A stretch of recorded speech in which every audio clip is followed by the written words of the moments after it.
What's going on, y'all? You're listening to Answering the Inner Call with me, your girl, Malika Lee. I just had to get on here. I started a while ago this whole series. Well, first of all, the whole theme of this year and a lot of last year was about about power, sex, money, power. What goes under that also is like addiction. These are all second chakra themes. And one thing that I've noticed that I just had to speak on, and I couldn't find a song, if I could have, that was appropriate, because I was like, ooh, they tried it. And there's a song called You Tried It by the City Girls, and if you're familiar with City Girls, you could probably guess that those lyrics were not appropriate. And not exactly what I was trying to communicate here. So we just gonna get into it, keep it short. So this is one of the things that I think is really interesting, is that as we grow and change, people are going to test us unconsciously, people you know and close to you, or people that you don't know, to be like, okay, are you really going to put up and shut up? It's a test. Like, did you learn what you said you're going to learn? Are you doing what you said you're going to do energetically, intentionally, etc., etc.? So one of the things that I have done in the past is, I'm a pretty easygoing. I can be intense now, but pretty easygoing in the sense of if somebody thinks they need it, then I'm happy just for the most part. Like, okay, if that's what you need, that's what you want. Like, I'm not tripping, whatever. So it takes kind of a lot for me to get somebody to stand down. Like, okay, you've gone too far. And they have been trying it. When I say they, it happens in threes. So first it was men trying it, and this whole system that we have of like power over versus power with, people being domineering, pushy. It's a different approach. I'm going to start with the women, even though the women are the most recent experiences, and the men happened maybe last month and they try it in a different way. So we're going to go with women this episode, and then might circle the block on some men that tried it. So the women most recently, like I said, in threes, some of them didn't try it directly with me. 2 did out of the 3. One was an observation, and she had been trying it for a little bit over time, but I don't think she was trying it specifically like it's not personal. This is just the way she moves through the world. And you're doing too much, boo. You might mean well, but you're doing too much. It's controlling, it's smothering, it's too much. So I actually just had a conversation with her about that, because sometimes people are moving in ways and they don't see themselves. And what I can really say about this conversation, I appreciated, was that she was really receptive and took it in. And I said, okay, I'm going to circle the block and we can check in with one another to see how it's going. But I had to give examples, because sometimes when we give people feedback, if how do we, like, if a fish is swimming in water, how can we give them details or an experience of what water is? Or how can we help pinpoint something so it's tangible and it's useful? Like, that's so important, especially like, let's say in the workplace, when you are a supervisor and you're giving someone feedback, like, or a coach or whatever. If you're giving somebody feedback but they can't work with it, it's pretty much useless, right? It becomes either criticism or, demoralizing. But if you can pinpoint specific things, like, here's an example of what I'm saying, and here's an alternative of something that you could have done that would have been a happy medium, right? So there's that. And then the other 2 people that tried it, it was more of like that power over of not listening, either not listening from the sense of you're interrupting and trying to talk over me. And this is a person providing a service to me, and I tried a couple times. I knew she was stressed, but that does not mean that I'm going to pay you to be your damn punching bag. No. So I had to sit with it very quickly. And I was just like, this isn't going to work. I'm at a place where I am not going to pay somebody. I don't think I really ever have been on board with paying someone for disrespect. And that is a long, I'm of African American descent. Like, there is a genetic memory and a long history of people who look like me that were willing to pay people that were disrespectful of them. Like, you can't come into the front door of my establishment.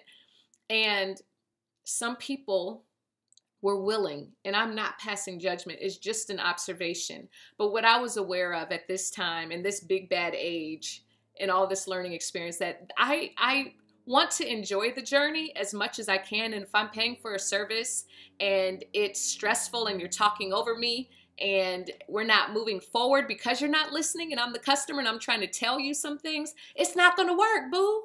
So what my opportunity was, to be fully transparent, because it ended up being a bit of a mess, is that I sought out that service from someone else, but I did not communicate directly. It crossed my mind. I didn't listen to my intuition and didn't communicate directly to this person, but figured that they would get it indirectly. And part of my hesitation of communicating directly was, I think I thought that they would try to, like, the word that's coming is a cuss word, but it starts with an F, like that they would try to mess up me going somewhere else or try to mess up my plan. So it was like, oh, let me hold on to this and find someone else. So anyway, that was one example. And then the other example was someone pushing their agenda. And I'm like, this is not the right time. Like, I did not have capacity for it. And I was like, this is when I'll have time. And they're like, well, today that's not when I said I was available to talk about this. And so I just had to I didn't have to, but one of the things that I really work at, and just the way I'm wired, is like, I don't want to I want to take, in owning my power, that also means taking responsibility for how I show up and the energy I bring to an interaction.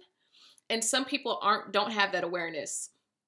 And so I'm not going to ever blame someone for pulling me out of my character. I'm going to make mistakes and I'm going to own my stuff. But I was like polite, but I got the point across. I was like, thank you. This is not a good time. Thank you for understanding. And they got the subtext of that and the directness, because at that point they weren't catching the other signals when I was like, this isn't a good time. This isn't a good time. You're still pushing your agenda. Okay, no. And so I just say all that to say that as I continue to grow, and this whole theme of really wanting to stand in my power in the spiritual sense of the word, where it's power. I remember someone describing me, this woman I worked with that was like a spiritual guide coach to me that does some of the work that is very similar to the work I do now with people. And she was just like, power is soft. Power is loving. Power can also, but it's not power over, it's power with. And I'm learning how to, because we have associated power with being domineering and dominating other people. And that's not the way. I'm talking about the shadow side. The experiences I had were the shadow side of people's power. That's not true power. People that do that really don't feel, they're masking and feeling powerless. And so I'm saying all that to say is that as I stand in my power, I also have to take responsibility for how I show up and assert and exert myself and not cower down. So I share this because I know that there are many other people, especially if you're an empath and you can feel when other people's feelings are hurt, you don't like conflict, you're a harmonizer, all things that I have lived and feel and still am. And if I'm a harmonizer, what's important is not just that this other person feels harmony, but that I feel harmony within myself because I've honored myself. And as I'm saying that, I'm like, oh, damn, I got something else that I need to do that's out of alignment. So with that being said, I just want to share some of that learning in real time and observation about as I'm starting to shift. It's like these tests are coming up and I'm grateful for them. I'm grateful for them because it gives me that feedback, right, of where I am. And that's what tests do in school. You get a test and it's like, okay, now I'm getting feedback on, am I grasping these concepts and am I able to apply them? Same thing in life.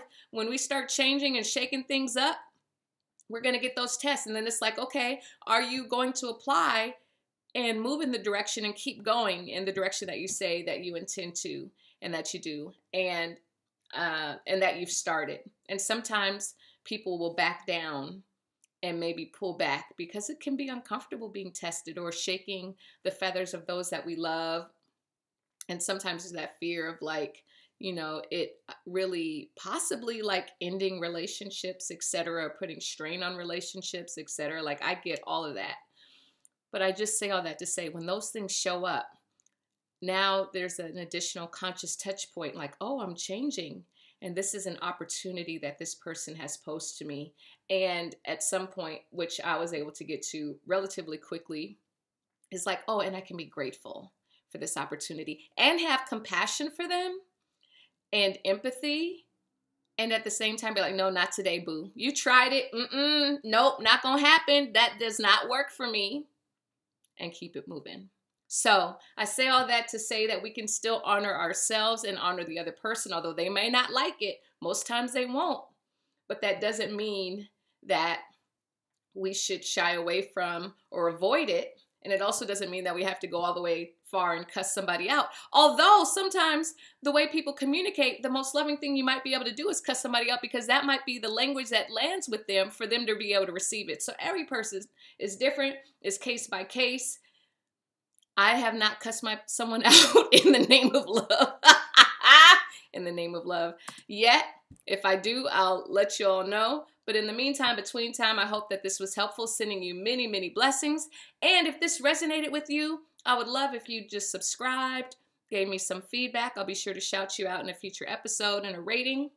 And if you are looking for someone to support you as you continue to grow and stand in your power, if you're like, you know, things need to change, and sometimes those that are closest to us can feel threatened by us changing and therefore not support us. If you want somebody who can have your back, who's walked down some of those roads from a spiritual lived experience, both spiritual and lived experience, and that's going to support you as you continue to grow into the fullness and beautiful person that you are, please consider me. I'll have a link in the description on how we can have a exploratory consult, see if we're a good fit for each other, and go from there. So until the next time, much love, many blessings, and keep going, keep growing, standing in your power, keep shining, being the fullness of who you are, being true to yourself and loyal to your soul.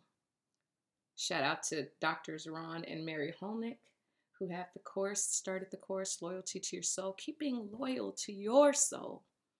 All right. Much love. Bye for now.